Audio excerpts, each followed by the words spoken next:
Hello everyone, আসসালামু আলাইকুম। আজকে নিয়ে আসলাম ইলিশ পোলা। এখন চলছে ইলিশ মৌসুম। ইলিশ পোলা হবে না তা কখনো হয়? তাই নিয়ে আসলাম ইলিশ পোলার রেসিপি।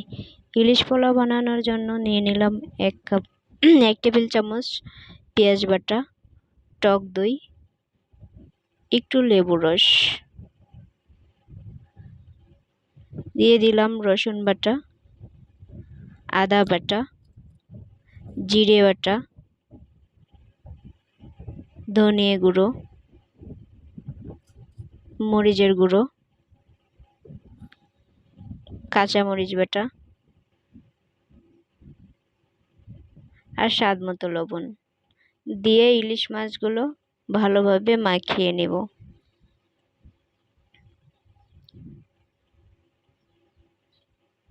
মাখিয়ে এভাবে ঢেকে রাখবো কিছুক্ষণ।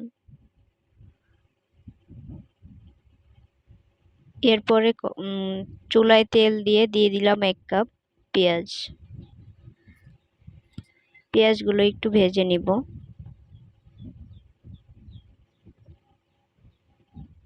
এভাবে বাদামি কালার করে ভেজে নিব। ভাজা শেষে উঠায় নিব বেরেস্তাগুলো। পেঁয়াজের বেরেস্তাগুলো বেশি পুড়ে গেলে খাইতে ভালো লাগবে না। এরপরে ইলিশ মাছগুলো উঠিয়ে ওই মশলা দিয়ে দিব ওই একই তেলে কড়াইয়ে। এবার মশলাগুলো কষিয়ে নেব। যতক্ষণ মশলা থেকে তেল আলাদা না হয় ততক্ষণ কষাতে থাকব। এ পর্যায়ে দিয়ে দিব স্বাদ মতো লবণ।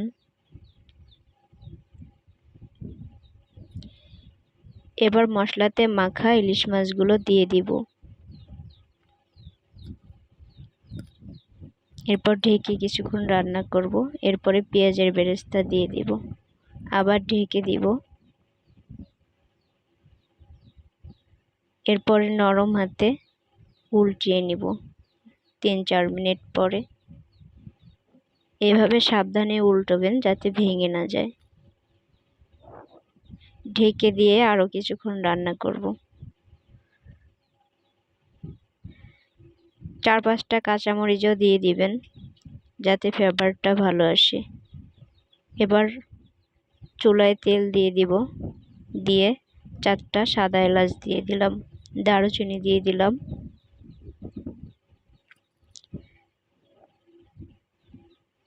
এবার 1 কাপ পেঁয়াজ কুচি দিয়ে দিব।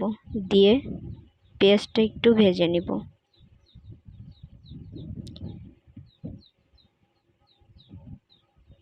এ পর্যায়ে দিয়ে দিব পোলাওর চাল।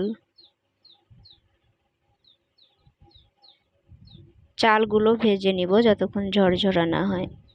এ পর্যায়ে দিয়ে দিলাম 1 কাপ দুধ। আর আমি 3 কাপ চাউল দিছি, তাই 1 কাপ দুধ সহ 5 কাপ পানি দিয়ে দেব। নেড়ে চেড়ে এভাবে নেড়ে চেড়ে একটু লবণ দিয়ে দিব স্বাদ মতো, আর একটু ঘি।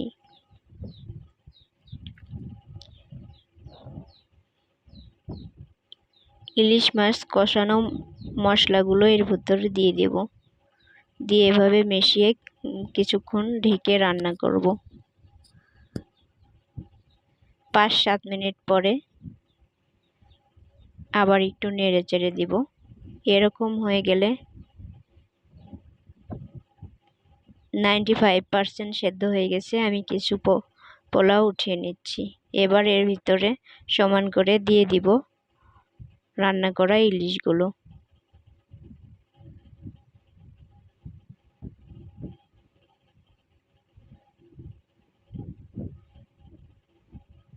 ইলিশগুলো দেওয়া শেষে আমি পোলাগুলো আবার দিয়ে দিব।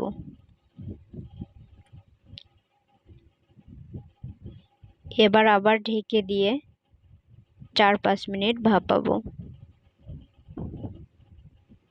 এই যে পুরোপুরি পোলাও সিদ্ধ হয়ে গেছে। এবার পরিবেশন করব।